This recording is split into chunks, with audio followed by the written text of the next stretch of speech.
Hello, everyone. My name is Arif Khan, and I'm the director of the University of New Mexico Art Museum. Thank you all for attending this virtual program in conjunction with our latest virtual exhibition, There Must Be Other Names for the River. Thank you all for attending. Before I begin, a couple quick notes. I would like to thank the University of New Mexico Center for Environmental Arts and Humanities for their generous support of this project. I'll do some introductions here shortly, but real quick logistics note. The audience is welcome to submit their questions under the Q&A function. Only myself and the panelists will be able to see the questions, so feel free to ask us whatever you'd like. So I'll get right into the introduction so we can hear from all of our presenters today. Marisa Demarco is a musician, performance and installation artist, composer, and journalist.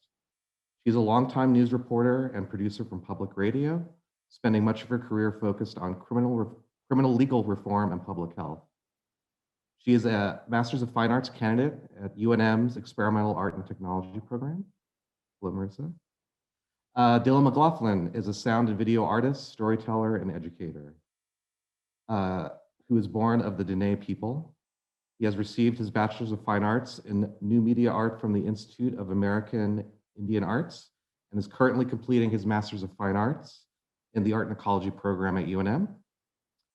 Jessica Zeglin is an artist, gardener, and educator. She holds a Master's of Fine Arts in Art and Ecology from UNM and a Master of Public Health from the University of Minnesota. She's the recipient of the Playa and Tallgrass Artist Residencies, as well as a Savaleta Long-Term Ecological Research Program Fellowship. And Tracy Quinn, we are so happy to have here today. She's the University of New Mexico Art Museum's former Curator of Education and Public Programs. And she's the one who is responsible for initiating this project between the museum and the artists who will be speaking today.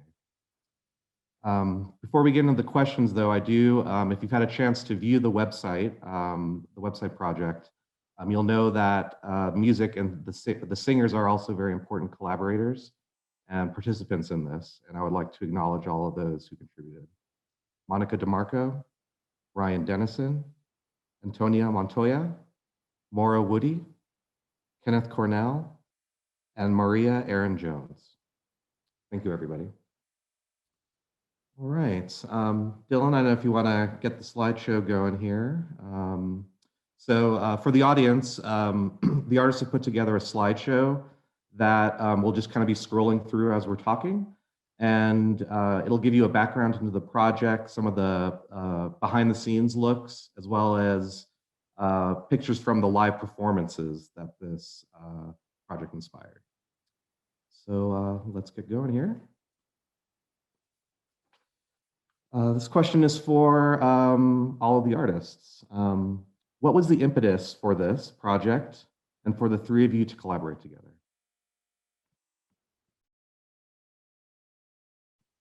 Yeah, so we were all part of a class in 2019, I think. It was Nina Elder's Deep Time Lab. Nina Elder was at the museum and was working with students and other classes. And part of the idea of deep time, there's a lot of different ways that you can conceive of deep time, but was to think about, very, very far distant past and very, very far distant future. And one of the things that came up in conversation was that, the river that we know as the Rio Grande is, began forming millions of years ago into the shape that it's in now. And is definitely at least 1 million years old. But the climate change that has really dried it out and made its water resources different, made ecologies different, made its uses different, that really starts showing up in just 1980s. So that's only 40 years ago, which is really, really short amount of time if you consider the whole lifespan of the river, right? And so Jessica, Dylan, and I were in this class together, and we were talking about different projects that we could tackle. And it came up that we could pull down river flow data to look at that change and turn it into a score for 6 singers. So each singer embodies a point where the river flow data was collected. So from the headwaters down to the Gulf of Mexico, each singer represents a different point. So there's basically 6 scores that form one score. And we put, at the end of that class, we did a live performance with the singers in the shape of the river, standing in the room in the shape of the river, singing this river flow data. And it just kind of took off from there. Yeah. Mm-hmm. Yeah, I feel like there are a lot of threads that kind of came together to create this piece, including each of our individual artistic practices. And then, as Marisa was saying, we all came together to be able to have this experience of working with Nina Elder, and also with Lee Montgomery, who is mentoring us in sound work and sound art. And I think we also all came together because we have some common interests in interrogating systems, whether those be political systems or ecological systems, and also understanding and kind of revealing and discussing and thinking about our relationships with ecological and political systems. And so this piece kind of came out of all those interests, along with the spark of Marisa Demarco's work reporting, along with Laura Pasquez's work reporting. So I don't know if you want to talk about that, Marisa, but Laura has done all this amazing ecological reporting work around the river and was another kind of inspiration for starting this piece. Yeah, I'll jump in. I would say like in 2018, so a year before our class, I was at an event at the river and was just shocked to see the river so dry. I have lived next to the river my whole life. I'm from here and have spent a lot of time with the river since I was a little kid. So it was very strange to see the vast riverbed. A lot of it had plants growing up in it because there hadn't been flows there for months and months. And it is an alarming thing to see in person. And so, I'm a news reporter and I got to work the next day and I was just kind of looking around like, why is the river so dry right now? And I came across all this writing by my friend and colleague, Laura Pasquez, who's reported a lot about the impacts of climate change here in New Mexico. And she had some articles specifically about what was happening to the Rio Grande. And so I asked Laura if she would come out with me. We stood in the dry riverbed together and I interviewed her for pieces that I was working on. Since then, last year, Dylan, Jessica, and I went out there with Laura again and stood in the dry riverbed. And she really explained that even though people are used to maybe having seen some periods of time where there was dry river in the past, that was due to water management. And that's different than what we're seeing now. What we're seeing now is dry river due to lack of water coming from anywhere.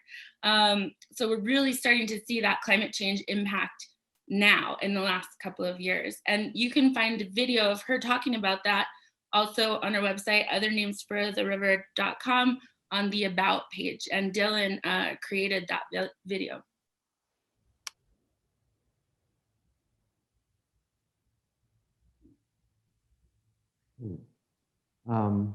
Tracy, when you were working at the museum, you're the one who initiated the Deep Time Lab project.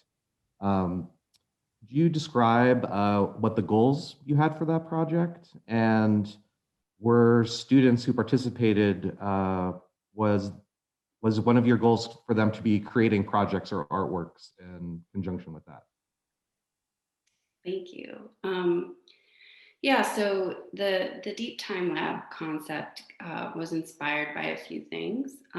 So one of them was Arif, as the director of the museum. You challenged the staff to really sort of think about the University Art Museum being a university museum and making sure that the content and the programming that we were bringing to the table obviously serves the art department and those students and staff and faculty, but extends into, the rest of the university, which houses many departments with very diverse interests.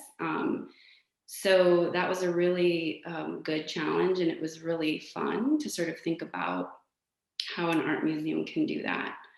And so I started thinking about the idea of a residency as a really interesting way to do that, because I think that when people talk about university learning and what they want students to accomplish, I think artists do a lot of that in their practice. Artists are researchers. Artists are curious people, and they dig into really big ideas. They take risks. They fail at things and start again. All of these things that universities, well, I think any educational system is really valuing, but we hear those sort of catch terms when it comes to college, goals, university learning goals. And I think, artists do this stuff all the time. So it would be really interesting to have students engage with artists and their objects, or maybe not their objects, maybe just their thought processes. And it also comes from my background in education and art education, where I'm constantly sort of interrogating and thinking about the nature of learning and what that means.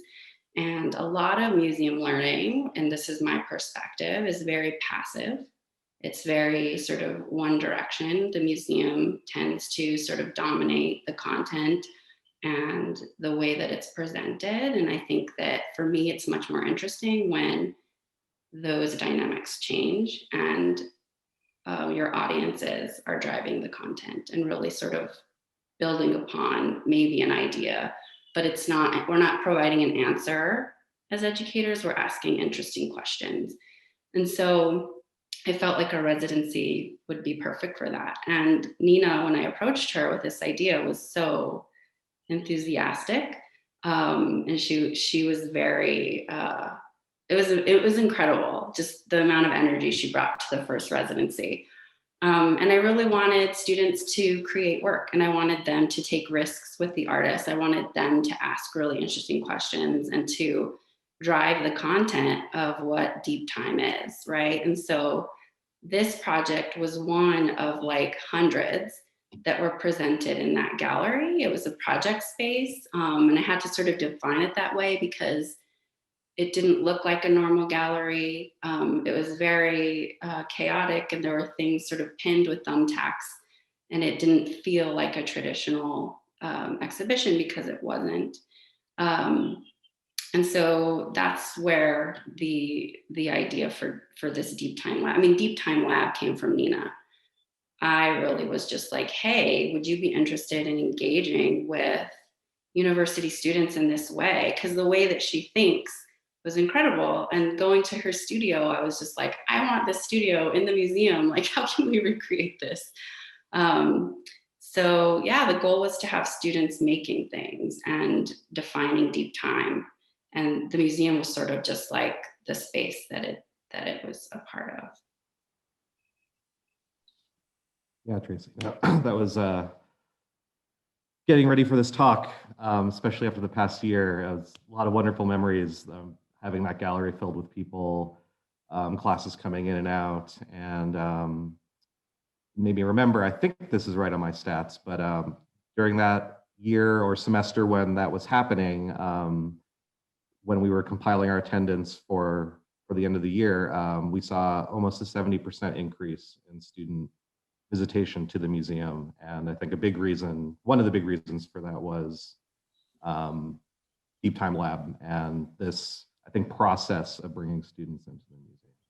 Yeah, Nina worked with like 18 classes or something. She was incredible. It was amazing what she was able to do.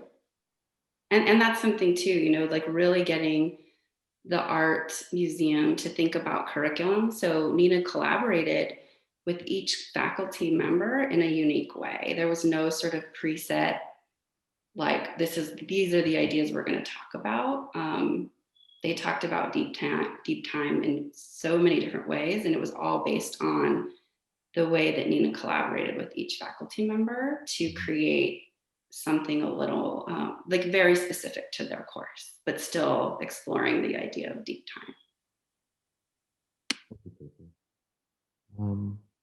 The artists, in a recent social media post, Marisa, you describe this work as part journalism, part music, part visual art, part love song, part evolving album, part documentation of this time. For all of you, could you please share the creative process that you went through with this project? How did you decide to address this topic through a combination of music, composition, and performance? Yeah, I guess I'll jump in for a sec because I haven't said anything yet. I think that there's a lot of really interesting layers of how this project has kind of unfolded to become what it is. I'm remembering that this class that Marisa mentions that we were in was actually the three of us were each in independent studies with Professor Lee Montgomery. And so from the very beginning, it wasn't that we were necessarily given a direct path for this piece to be made. It was like a whole set of circumstances that were very kind of community discussion, dialogue based, very intersectional, kind of looking at through the lens of a lot of different things. And Lee ended up, I think, kind of working with Nina Elder and being like, what if these three individual independent studies I'm doing all came and worked together with you in Deep Time Lab, and we did something either independently or together or something, let's see what happens. So we all got in the same room, and as Marisa kind of already painted the picture of, we kind of found like what resonates with us and what direction, I don't know, what would a collaboration between us three look like? And that was the beginning, was like straight up asking that question. What are you two interested in? Like, what, let me tell you what I'm interested in, which was a really fun way to start a project, of just being like, let's learn a bit about each other and let's find some common ground that's going to help shape whatever this project is that we kind of launch ourselves into. And so some of the foundational elements of that, of the project, started as us being like, well,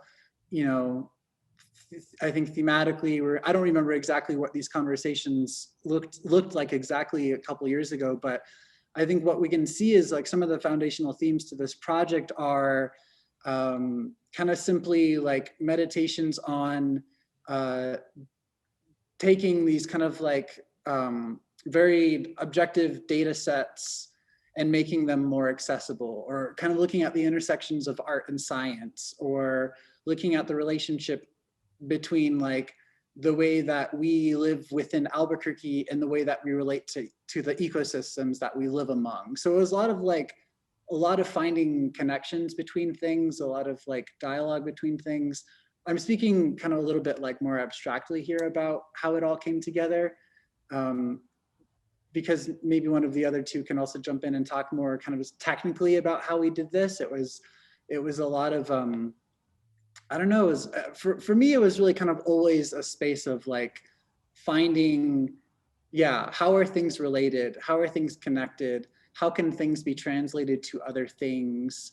How can we develop deeper resonant connections in our bodies to open source USGS streamflow data, which if you look at on the website, you're probably not going to get much of an emotional response if you're just kind of scrolling through the USGS website. Depending on who you are, you'll probably just see these numbers and kind of like, oh, that, I don't know, that one's bigger than the other. I mean, you could figure it out if you spent time with it, but it's hard to have like an immediate visceral response. And so I think one of the things we were interested in is like, I don't know, how do you really drop people into what this actually means? Like, what are these data sets? Mm-hmm. Yeah, and I'll just add that through working as a reporter and as a journalist, there's often times where I'm laying out for people in words, in 4 minutes, a problem, trying to get into as much detail as possible inside of 4 minutes or an hour. Sometimes now I have an hour, I run an hour-long show. But there is something about, and so I'm a musician and I'm a singer and a composer. And so there is something about understanding things viscerally through sound in a way that you might not understand when I'm just explaining it to you flat out in exposition. And so I was researching a while ago, there are some collaborations where artists are embedded in newsrooms. There's 3 papers around the country that have done this, and they create these exhibitions around the stories that the journalists are focused on. And so in a way, it's kind of like, that's part of what we ended up doing here too, right? I mean, we're not embedded in my newsroom, but I'm embedded in my newsroom. So, it's kind of like a way to find new ways to engage with and interact with these concepts. And we heard from audiences at the 2 shows that we did manage before the pandemic, that the audience had really visceral responses. Like, people think about the year they were born or the year their children or grandchildren were born. People cry. People just have a lot of feelings, like, in response to this piece after seeing this performance. And another lucky thing is that there's a really thriving collection of experimental musicians and composers in New Mexico and in this whole region that I've been a part of for decades now. And so there are people who understand how to do something like be the mouth of the river, right? Like, we know, we're lucky that there's a lot of people in our community who can tackle a score like this, right, in the right way. And I would say, like, you said part love letter, and by that I mean love letter to the river, right, or love song for the river, but also I think it's a depiction of this time, a snapshot of this time as in, like, the last 40 years of data and the immediate future. But also in this time of physical distancing, we were reconceiving this piece as the river is the thing that connects us to our neighbors and our neighboring ecologies, even when we're otherwise alone physically, right? So it has those 2 interactions with this right now moment, right? Mm-hmm. Jess, maybe I'll direct this kind of follow-up to you. Maybe you could start off with it, but for the other artists, was this the first time, as grad students, have you collaborated with other artists before? I think the popular conception of art school is you're holed up in your studio like Dylan is right now, and making art on your own. But what was it like kind of working with your colleagues at UNM? Amazing. I mean, yeah, well, I guess this is going to be a plug for UNM Art School, but I came in to the program as a painter, right? And I was in the art and ecology program. And through the process of these 3 years and working with this set of phenomenal colleagues and professors and students, not only in the art department, but also I had the chance to work with people in the biology department and, like, across disciplines too.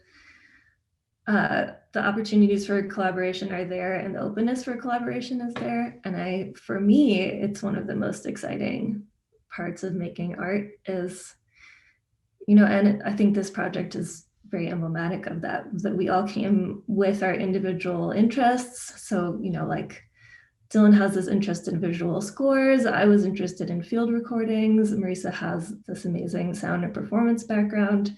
And how can we bring each of those perspectives together to make something that's, like, even deeper and broader than we could have imagined on our own necessarily. So this has been officially my longest collaboration. I think, especially during the pandemic, I've been really grateful for the support and structure of this collaboration and kind of the radical kindness that everybody brings to this, including the museum being super supportive of us this whole time.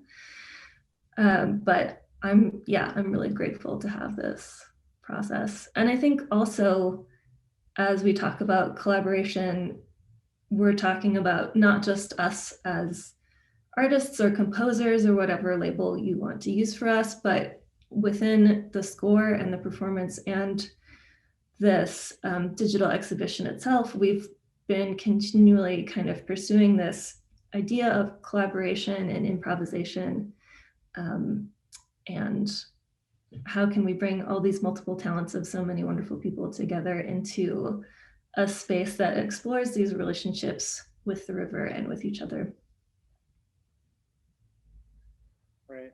Yeah. I mean, I don't know. I want to speak to that just a little bit also. I think that, at least in what I've seen with this particular group of folks, these three artists here, including myself, is that I think collaboration has been absolutely fundamental to, and instrumental, literally in this case, to the work that we're all interested in investigating, right? I mean, I think that, I can't speak totally on behalf of these other, phenomenal artists here, but as I've gotten to really know Jess and Marisa over the last couple of years, as we're working within this collaborative space, it's like, oh right, of course, there's like a multitude of ways to understand what collaboration is, like Jess was kind of talking about just a second ago. I think it means a lot of things. It shows up in a lot of different ways. It's about storytelling. It's about bringing in folks who are really good at what they do to help kind of like really bring to life elements of the project. We worked with 6 currently Albuquerque-based experimental musicians, new music musicians, as singers for this project, and each of them brought incredible depth and complexity and nuance to this project. And so yeah, collaboration is like, it's probably one of the, it's absolutely core and essential to this project. It's kind of what the project is all about, really. And in some ways it's also us, like, well, we're also, this is maybe a little bit of a funny thing to say, but like, because we're also collaborating with like the stories of the river. We're collaborating with like kind of the river itself. And I don't mean that in some like trying to personify the river in a certain way, but like, one of the written elements of the score that the singers get to see is that one of the first score instructions is inviting the singers to, if they can, go to the river and collect an object or something from the area that really resonates with them, or just to visit, they visit the river. That's like the important first instruction. And so the entire time, I think the space that we're creating around this performance, and then this like performance sound installation that is the website, othernamesfortheriver.com, it's all about finding those modes of collaboration, those modes of relationship building, and then finding complex ways to weave that into like the larger system that is this whole project, which at this point is like bigger than all of us. And so I think that's why it feels so good to be able to really we can keep contributing to it, and it grows bigger and bigger than each of us individually. And I don't know, that's just been one of the really special things about the collaborative nature of this particular project.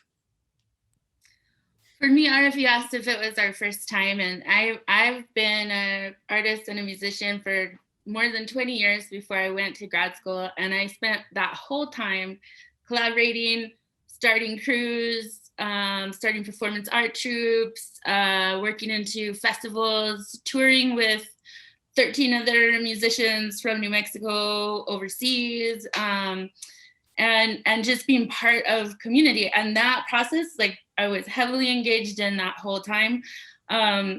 There's some collectives that I belong to that I've been in for 15 years, right? And I'm still a member of. And so it was weird when I got to art school, because then it was, and also I have a huge family, right? I have like a bunch of brothers and sisters, and one of my sisters is sings the Headwaters for this piece. But you get to art school and they're like, here's your studio.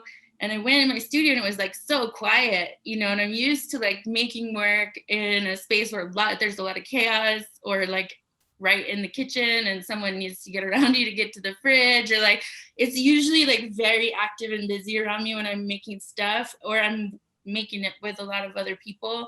And so art school was like really different mode for me right away, and I was kind of relieved when we started this collaboration with Jessica and Dylan, because it just feels a lot more familiar to me, like to be working in this kind of process. And I would really say that what we have done here in creating this web-based install, this maybe under the right circumstances would be achievable by a single person, but really like I don't really think so. I mean, it's like, it really took all of us to make this happen, especially in the pandemic. I really think if it had just been one person and you didn't have other people to like provide solidarity and support and kindness to you, and you were struggling through all the hardships that the pandemic has thrown our way individually, or picking up pieces that other people can't get to this week, like this wouldn't have happened. And that's kind of the strength, I think, in a lot of ways of collaboration, is I think the ideas are bigger. I think the ideas can be really strong, and you can do them, you can make them happen, right? Even when things get really challenging, because you have homies to support you, Yeah, I totally agree. And Dylan also was saying some things that I was kind of feeling in the background, is like, we're talking about this river that is 1,800 miles long and includes all kinds of tributaries and has been here for millions of years, and people have been living alongside and with it for 10,000 years or more. And so this, for me, it just totally makes sense that this piece is collaborative, because it kind of has to be. There are so many stories about the river and relationships about the river and different ways of interacting with the river, and some of them are tragedies and some of them are joyful, and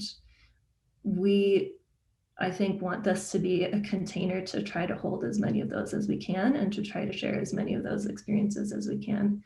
And so it made sense that it would be a collaboration through and through. It was all very well said, everybody. Thank you. So Tracy, as I mentioned, I'm getting ready for this. I've been reminiscing on the past when we could have lots of people in the museum, and I have a very vivid memory of the live performance that happened at the UNM Art Museum. The gallery was full to capacity. People, the audience was circled around the singers, being enveloped with the sound of their voices, the visuals projected on the wall. What about that? And I remember when we were all blown away by that, and I think it was the very next day, or very soon after, you came in and wanted to talk about doing a extended project with these artists around this theme. So what was it about that inspired you to want to pursue this as I think we were planning on like a semester-long installation in the museum? Well, I think the artists are already talking about some of that.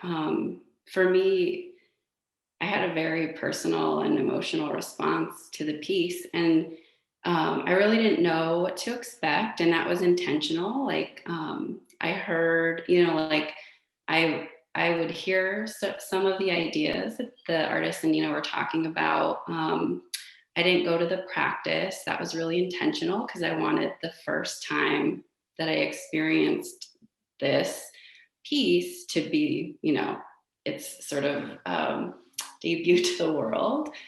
And I too grew up around the river. I'm from Grants, New Mexico, which is an hour away.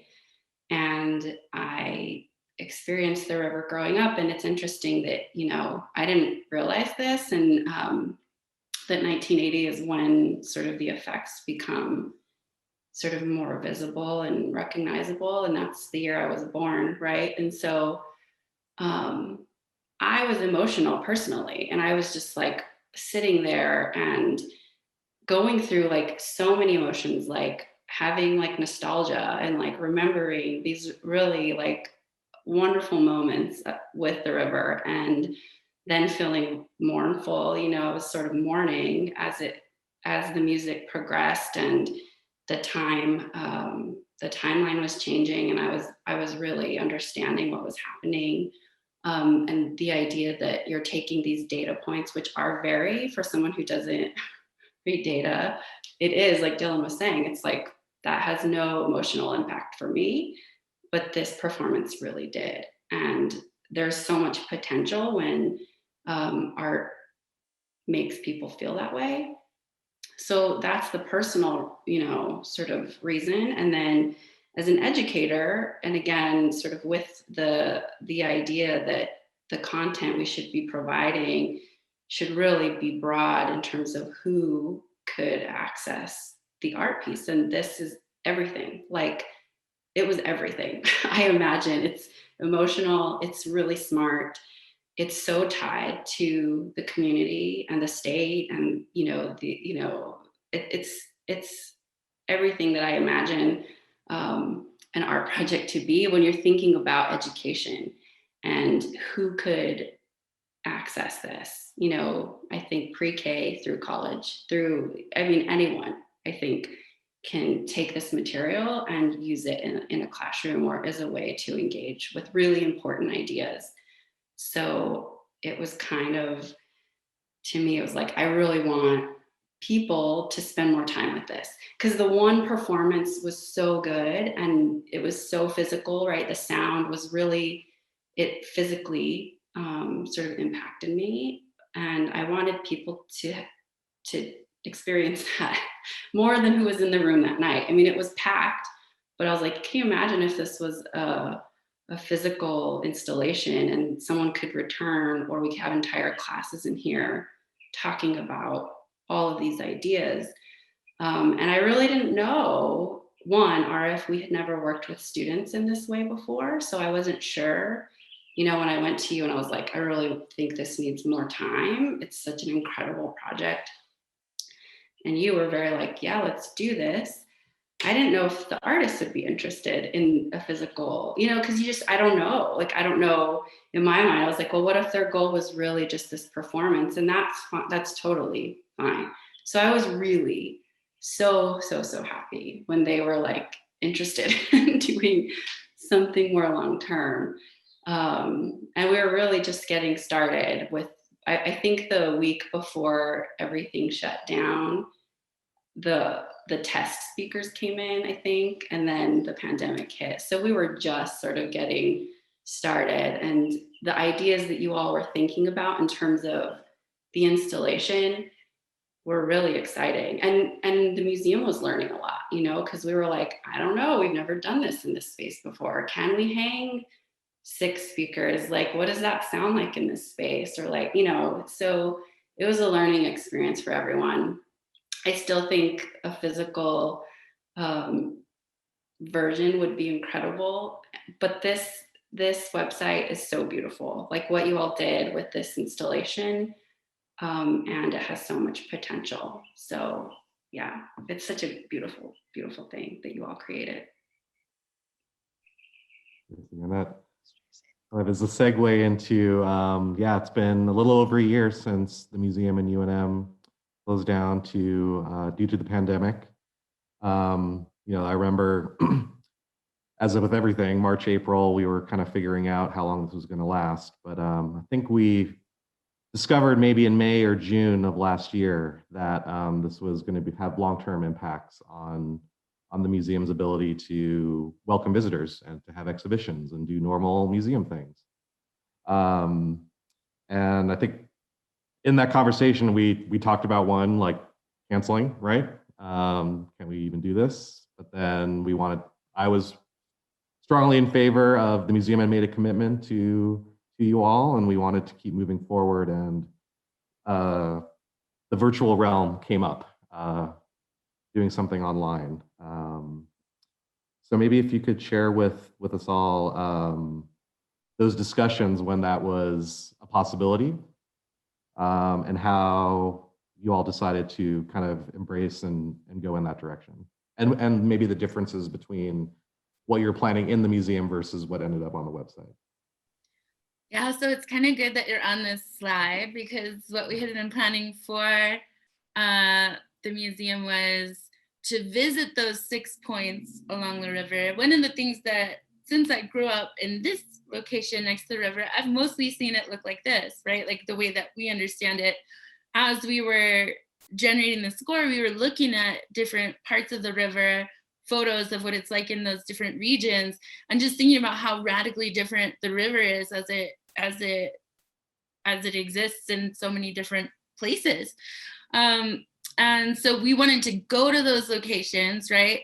The mouth of the river at the Gulf, Big Bend, Texas, El Paso Juarez area, you know, all the way up to the headwaters in Colorado, and to meet people. And we'd already started the process of reaching out to singers in those areas to see if there were formal choirs or singing groups, or if we could pull together informal choirs, just people who are down to give it a shot, to go stand next to the river and sing as a group, just that one data point, right? And that was part of the plan for the installation. So we had developed a schedule, like which weekends we were gonna go out, where we're gonna go. And so I think as soon as things were shutting down, we were like, oh, well, we can't go to the first couple of locations because that was in our schedule. But we had already done the Albuquerque area. So there's this photo earlier in the slideshow where there's a bunch of very cold looking people on the side of the river in January. Those were all folks from Albuquerque who were just singing the Albuquerque data point. And it was really cold out there that day. But that's maybe the last time I've been around a big group of people singing together too. So I still really like that photo, right? And so right away we were like, okay, well, we can't go to these first couple locations that we had planned. Little do we know we were not going to be able to go to any of them, right? Because I think when the pandemic first started happening, there's a question of like, is this a couple weeks? Is it a couple months, right? I don't think anyone understood that we were looking at a full year of pandemic and isolation. So, you know, we decided through those process that we just had to keep adapting. We just had to keep changing plans. We've created so many plans and not been able to execute them for this project, and that's okay, because those plans still exist, and maybe there's a way that they could live on in the future if, you know, if Jessica and Dylan want to work on this for many more years.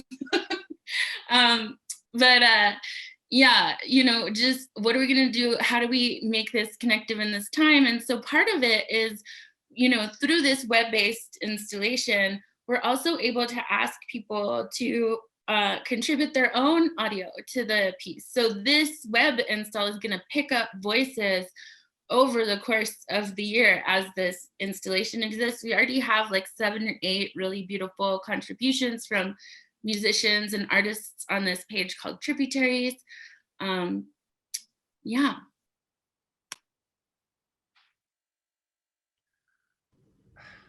Yeah, sorry. I'm just like, I feel kind of blown away at how much has happened really over the last year since that moment that we did realize, oh, we have to shift online. Because it's true, we had already been well down this path of designing this project. We had already a lot of things that had already changed, that we had already started adapting to. And like the 3 of us, I think our collaborative style, and probably one of the reasons why improvisation is core to this project, is that we're all so constantly like have this constant sensibility to how do things feel, how can we change them a little bit, how do we adapt. Like I feel like on a daily basis, this project is going through these like micro changes and evolutions and transformations. And it just so happens that that moment a year ago was a pretty major one. Like, okay, it's not going to be a physical installation. Let's try to send all those lights and speakers back that we bought, and instead let's reallocate that part of the budget to the website. I mean, to get technical, that's like, you know, it was like, all right, now let's think about, instead of, you know, the physical nature of the show, let's talk about web development. Let's talk about, I don't know, maybe all the handwritten font should be Jessica's handwriting, because Jessica has a, is an illustrator and has a painting background, and that, it's like, we want to have that vibe of it. Like, we want it to be on the line because it makes it accessible in a time where we can't, it's like our main, at the time a year ago, and still one of our main channels for connection has been virtual, has been online. So like, okay, let's do the best we can with that space. But let's not make just like a website. Let's make like, I don't know, like, how do we make it more? How do we re-engineer like the feel of what this website is going to do for us? And so that was kind of where the conversation started, and it led us down a couple months of looking for a developer that we could collaborate with. We worked with this Santa Fe-based organization called Mindshare. We've been working now with Mindshare for, I think, since August. So it's been kind of a, it's been a stretch of time. Although it felt like a crazy whirlwind fast project. It was like everything was constantly all at once. It was stressful. Time has been really difficult to manage for the last year. And yet this project is like, I don't know, it's kept us three working together, constantly texting and emailing each other every day, giving each other to do, here's your to-do lists for the next 2 months.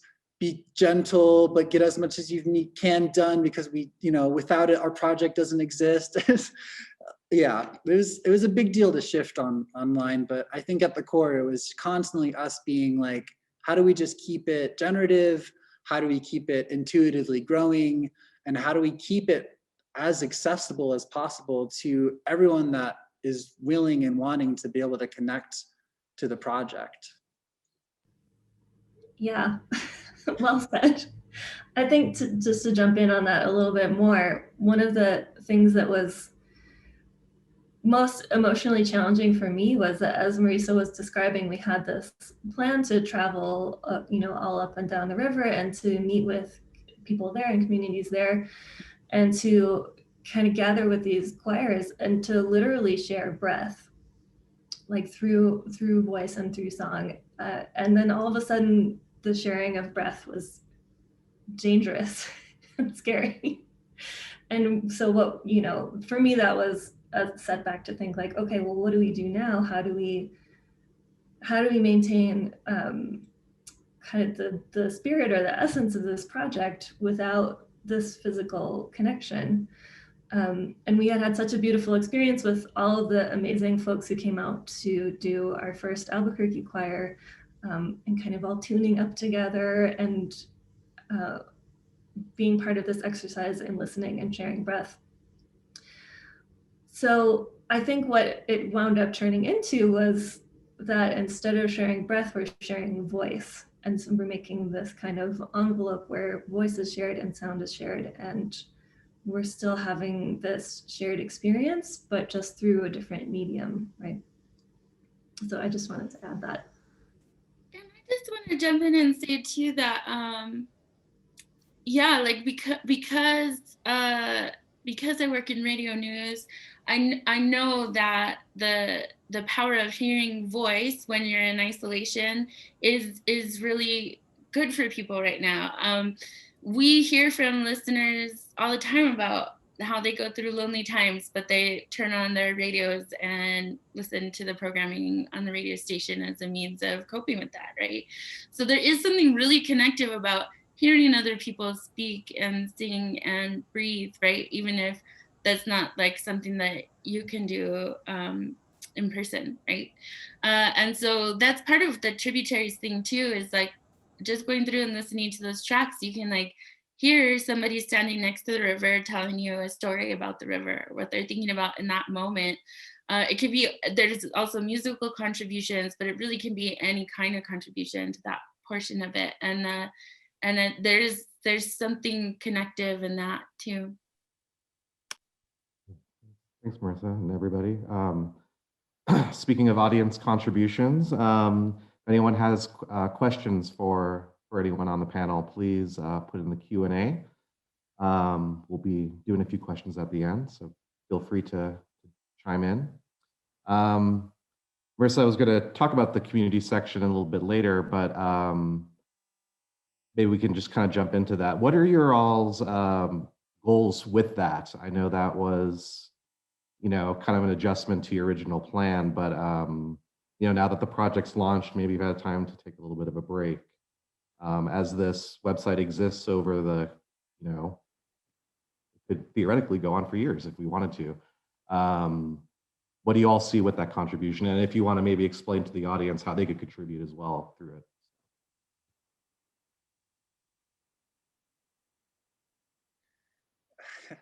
Well, I mean, I think everyone probably has something. Yeah, we should all talk. I'll start. This element has always been built into the exhibition.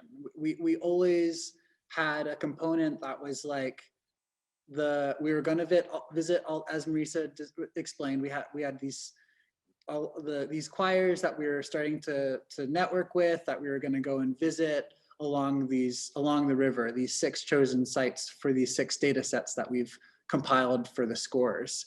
And in addition to that, we already knew we were going to record with our initial Albuquerque-based group of musicians. So, and then in addition to that, the third layer was we knew from the very beginning that we wanted to also have this opened aspect, that was, we want people to be able to contribute to have this piece evolve. And so then once we started to moving into that online space, we're like, well, that element just kind of carried through, and we're like, we do it, but we do it now on, you know, on the website. We ask people to submit over the phone line, or, you know, through the website. And so, yeah, it's an element that's always, I think, has always been really very important for us. But the meaning and significance of it kind of, like, in some ways really radically shifted to now. It's like, before it was like, let's kind of, I don't know, let's build this space where people's voices are kind of gathered together. Little did we know that, you know, as we're all experiencing a collective, the stresses, to put it very simply, of the pandemic, it's like, well, all of a sudden this becomes a necessity, and all of a sudden this becomes, it means something very different to hear each other and to contribute to a project like this. The meaning of it has really grown to be something much larger and more complex than I think we initially kind of designed it for. I think also, as we were, you know, we were making the scores, we were contemplating different instrumentation. We're like, 6 drummers, 6 trumpets, like, you know, and I suggested 6 singers. And I think that thinking there that Dylan really noticed in that idea was that, like, we drink this river, our bodies are made of water. So when we're saying that we have humans who are embodying and interpreting the river, you really are, that's a literal thing as well. Like, it's metaphorical and it's literal. And so the idea of visiting these other places was to experience the river and the people who are nourished by the river and have a different relationship with the river in that location, right? And so, yeah, that was one of the early kind of ideas. And then so each person is going to have their own relationship with the river and their own family history of interactions with the river. I know my family has a bunch of stories about interacting with the river. And so people have their own histories, their own geographies, and thinking about this as a public facing project, right? Like, one of the big questions is, for me, is always like, as you're engaging with institutions, who are you speaking to and what are you trying to say to them, right? And this project has a really intentional public component that manages to exist online as it's a web project as well, in that we're reflecting on our own relationships with the river.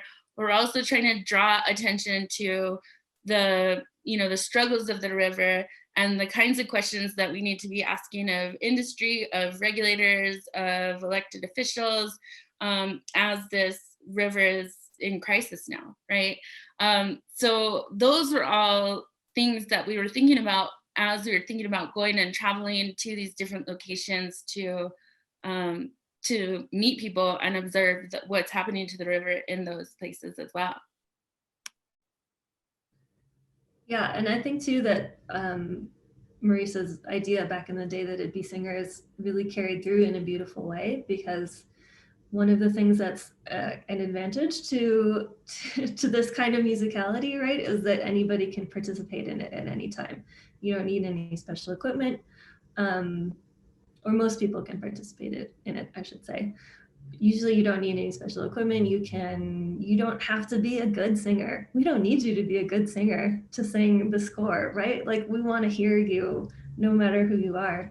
And if you're not comfortable with singing, we ask you to tell us a story or something on those lines, or think of a memory. So as we're kind of creating this collective space reflecting on relationships with the river and systems and bureaucracies and politics around the river, yeah, we hope that you all come to, it's othernamesfortheriver.com/tributaries. Be a tributary. Send us your recorded message, or yeah, we have, as Dylan was saying, we have a phone number that you can call and leave us a message. And yeah, just say what's on your mind. And for me, that's one of the most exciting parts right now, is to hear folks are starting to send us contributions and incredible poetry and experimental music and reflections as they walk along the river. And so getting the opportunity to have this grow and change over the course of this exhibition is just really exciting. Well, we're getting a little close to time here, and we have a few questions coming in, but I do want to give Tracy the opportunity to maybe kind of end on a museum note. Tracy, I know you've unfortunately not been with the museum for a while through this project. We miss you. I can say I miss you too.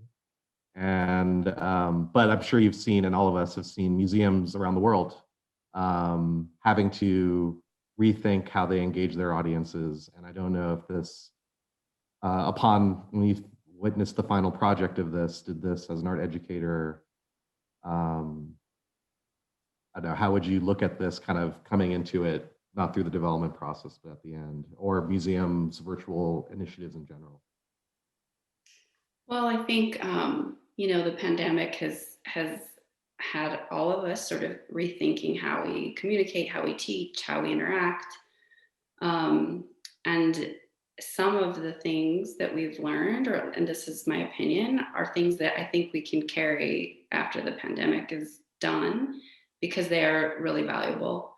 And as disappointed as it is to not have a physical installation, as Marisa was saying earlier, like, this has a longer time frame in terms of how, now it exists online, and the installation would have been up for 3.5 months or 4 months or whatever.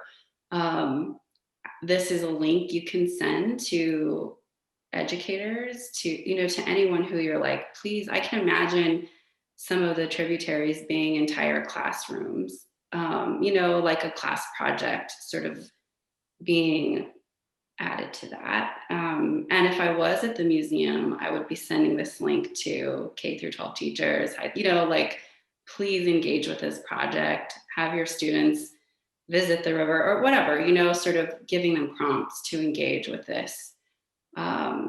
Because it's really, again, I just think the more people engage, it's so incredible. It's so important. And we all, especially living in Albuquerque, have that connection to the river. And, just thinking about rural communities that also, I come from a really small town in New Mexico, but I still have a connection to this river. And I could, as a student in grants, I could have had access to this website. If it was that way, and if it was accessible. So I think the impact, even beyond the time frame, just physically, it can get to more people also. So it would, and I know it's time and energy, but you would really hope that any exhibition could have something this engaging online as well. But that's like a whole other thing. It's just, yeah. So there's so much potential. Exactly. I know us at the UNM Art Museum, we've learned a lot just in the past year. So a lot of it by necessity, right? We have to do this, but a lot of these projects, and especially this one, has made me think, why weren't we doing more of this in the first place? There's always an excuse, right, with resources and time and all of that. But I think when you see this project, and as well as some of our other virtual ones, have shown the positives and the benefits of what the work you can put into it can give for the museum. So thanks. Well, let's get to we have some few questions here. Let's see. We have a couple folks asking the artists, where did the name "There Must Be Other Names for the River" come from? What is there something you're specifically referencing?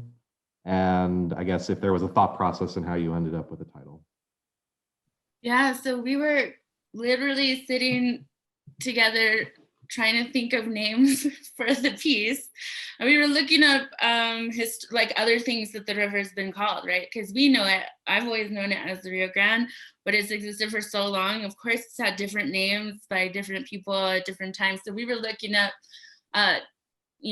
what are the historical names of the river, and Jessica Zeglin said there must be other names for the river, and I think we were at first joking that was what we were going to name the piece, but the more we thought about it, the more that it resonated. And the way that it resonates for me is that assertion that there must be other names for the river, I think, starts to evoke its age, starts to evoke all of the people who've named it different things. But then I also think, as you're thinking of names for the river, you realize that our perception of it is our human perception of it, and that it exists outside of that, right? Like, we depend on this river, we have legal battles over this river, we humans have weaponized this river at terms, have made the river a border.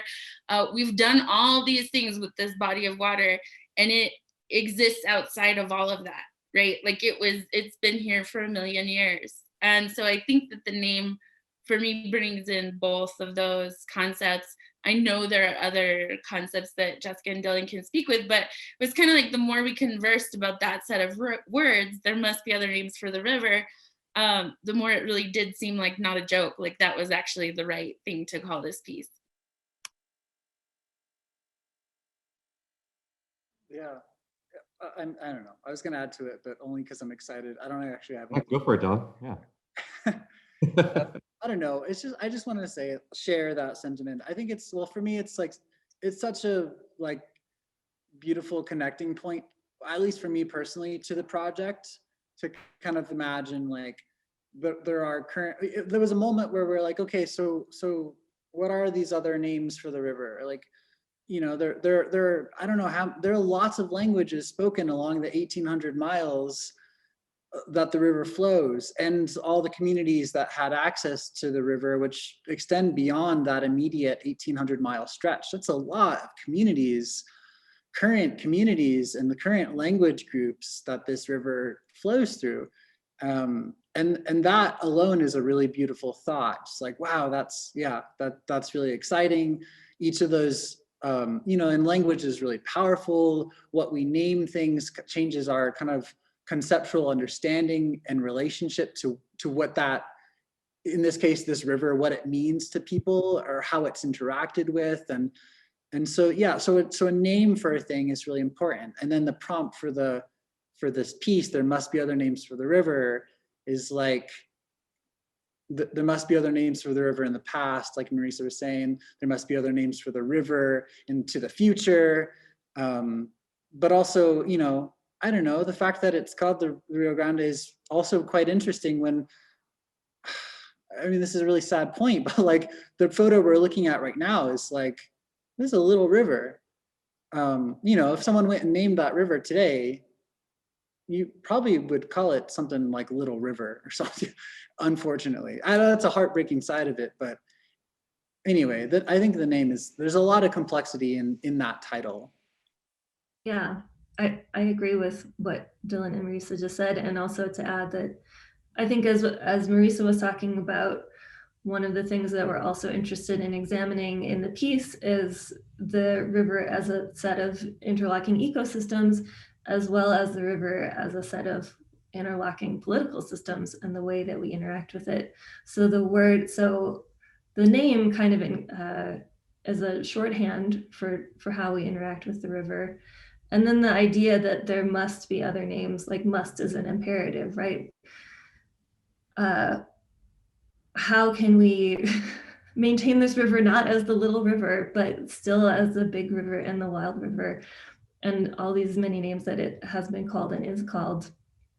How can we de-weaponize it as a border? You know, like how can we reflect on our own relationships with it through our stories and through these names, and also think about, well, what do we want to call it? How do we want to interact with this? It doesn't have to be the way it is today. I think, Jessica, too, you brought up in conversation that what we call the river is symbolic and evocative of our psychological relationship with it, right, at different times. If you're looking at its different names through history. I would just also like to mention that if you visit othernamesfortheriver.com as you're traveling along the river path, there's a lot of contextual, historical information there that provides this kind of political and social political framework for understanding this body of water. Yeah. Well, we're getting close, but we have some good questions here, so maybe we'll do a couple more. There's a few that are kind of along the lines of thought. One was about, do you hope this inspires more cultural events around the river in general with other maybe community groups, but also plans for you all to, if they allow maybe some in-person events and performances along the river. So, I mean, I guess kind of getting people out, whether you all directly or inspiring others to get to the river. I hope that part of what it inspires is a desire, like we were saying, to preserve the river, right? So yeah, it is. And I think a lot of people are visiting the river right now, like as we're going through this time when everything was kind of shut down. Every time I'm out there, I see so many more people than I used to see, right? So I think people really are engaging with the river. But I guess what I really hope the piece inspires is that the threat it's under and the considerations that we have to give it, that those are really pressing, right? So that was always among my personal intentions, and I'm sure Jillian and Jessica can speak to other intentions as well. But it's really also to just draw attention to the fact that this river that you're looking at, that you've been enjoying throughout the pandemic, is, you know, it's struggling right now, and we might be a little late in trying to patch it back up. If you're listening to the reporting from Laura Pasquez, there's a video from her on our website again. So sometimes Laura feels like we're a little late on this, but that doesn't mean that it's, you know, all the way, that all hope is lost. It's just where we procrastinated pretty hard on fixing this problem, right?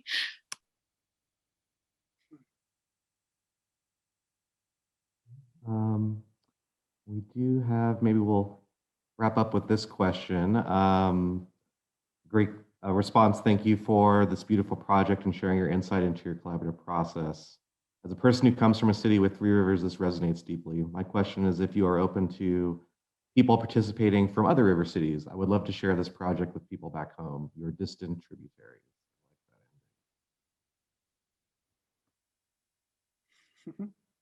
I guess can other folks beyond the Rio Grande, the communities around the Rio Grande River, would you all welcome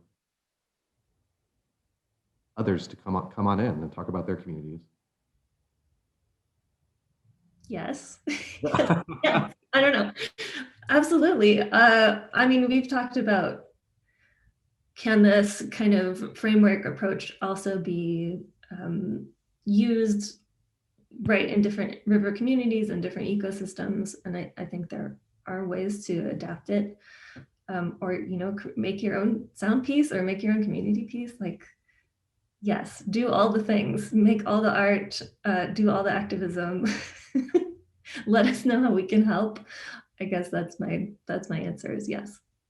Yeah, it's a really interesting question. But I think, yeah, I think the first thing to be said is exactly what Jess says, which is like, of course, it's open. The hope is that we really kind of like just culminate here into, I don't know, like bringing the complexity around these issues to light, and the fact that it's like people's experience is what's really kind of, I don't know, makes all this so lively and complicated. But also one of the considerations that we've kind of talked about at one point was, what do we do if we get invited to show this river, to show There Must Be Other Names for the River, which is in a sense a portrait of the Rio Grande? What happens if we get invited to show it in Connecticut? And I think the first thing that we've thought about is, well, it doesn't really make sense. And I think it would take a lot of consideration to think we would have to be careful to not just say this project can go and live anywhere and everywhere, because that's not really true, to be honest. This is a project that really speaks to the impact in this corridor that we're living in of the Rio Grande here, as we're impacted here, and we get to share our voices and relationships to the legacies and lineages that we come from, to this particular river, which is located where we're all based. And so that question is, I feel like it's kind of a yes and no kind of answer. It's like, yeah, absolutely contribute, but also it's kind of for this area. It's kind of for this particular river. It doesn't mean that one shouldn't be inspired from this project and find ways to connect to other river systems or other mountains or other ecosystems or other cities or other neighborhoods, et cetera. The tool sets are all there to be able to do what we did here, or what we're inviting people to do here, to other places and systems. But I think one of the really strong points of this project is that it is very specific to this river and to the multitude of identities along this river. And so, but I don't know, we can't flat out say no. The answer to your question is no, you can't contribute, because I think it's just about, maybe let's reimagine what contribution means if you don't live immediately in this area. Or I don't know, it's tricky. And I think it just takes a lot of meditation and a lot of thinking about what it means in this case to sing the river, this particular river. Yeah, I mean, go ahead. Oh, I'm sorry, Jessica, please. Okay. I was just gonna say that, yeah, I think you're right, Dylan. You can't pick this project up and drop it in another place. You just can't do that. And work like this has to come out of the many interlocking sets of communities within a place or a set of places. But if you're speaking about, if you visited the river or something like that and you want to contribute, your voice to this project, we totally welcome that. But I think if you're thinking about something that's focused on an ecosystem or a political system in your place, think about how that can emerge from your place as well. Yeah, I was going to say that I think, sometimes there has been a thought in art and music practices in the past that composition should somehow exist outside of time, or outside of location. And my personal work has never been like that. Like, my work is always very much tied to the space that it's in, to the space that it comes from. And I feel like with this piece too, as we're talking about this river flow data, is being interpreted by humans who are living next to and drinking this river water indirectly, swimming in this river and visiting this river. Even the modality or the concept of how we're turning this data into a score for singers, I feel like that comes from being in this place, right? There's a way that we're understanding and relating with our environment that is displayed in the systems and mechanisms of this piece, right? So each place, if people want to create visceral embodiments of ecological or systemic problems, which of course composers do anywhere, that where you are, what you know about that place will even inform the shape of the project that you take on, and what the ideas and guiding principles are there.